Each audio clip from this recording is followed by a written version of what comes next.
ये कहानी एक सैनिक की है जो वियतनाम में युद्ध के लिए गया था।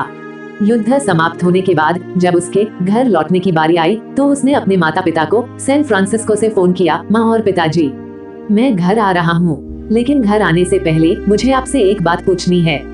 मेरा एक दोस्त है जिसे मैं अपने साथ घर लाना चाहता हूँ, क्या मैं उसे ला सकता हूँ? बिल्कुल बेटा, ये भी कोई पूछने की बात है, हमें तुम्हारे दोस्त से मिलकर बहुत खुशी होगी, माता पिता ने जवाब दिया। लेकिन पहले एक बात आप लोग जान लें, सैनिक बोलता गया, युद्ध में वो बहुत बुरी तरह घायल हो गया है। उसने एक बारूदी सुरंग पर पैर रख दिया था और उसमें उसने अपना एक हाथ और पैर गंवा दिया है। उसके पास कोई जगह नहीं है जहां वो जा सके, इसलिए मैं उसे अपने साथ रहने के लिए लाना चाहता हूँ। उसकी यह बात सुनकर उसकी माँ बोली, बेटा, तुम्हारे दोस्त के बारे में जानकर हमें बहुत दुख हुआ, हो सकता है हम उसके रहने के लिए कोई जगह तलाश कर सकें। नहीं माँ, मैं चाहता हूँ कि वो हमारे साथ रहे। लेकिन बेटा, अब पिता ने कहा, तुम समझ नहीं रहे हो कि तुम क्या चाह रहे हो। इस तरह का अपाहिज व्यक्ति हमारे लिए कितना बड़ा बोझ होगा। हमारी अपनी जिंदगी है जीने के लिए और हम नहीं चाहते कि इस तरह की कोई भी परिस्थिति हमारी जिंदगी में दखल दे। मेरे हिसाब से तुम्हें अकेले घर आना चाहिए और अपने दोस्त को वहीं छोड़ देना चाहिए। वो अपनी जिंदगी जीने के लिए कोई ना कोई रास्ता निकाल ही लेगा।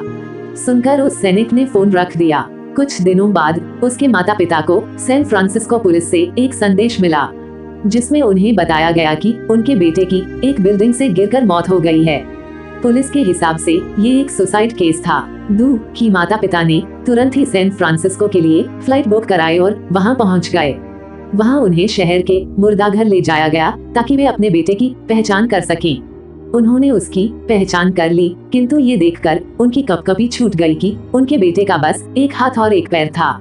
दोस्तों, इस कहानी में जो माता पिता हैं, वे हम में से बहुत से लोगों की तरह हैं जो अपनी सुविधाओं को सबसे अधिक महत्व देते हैं।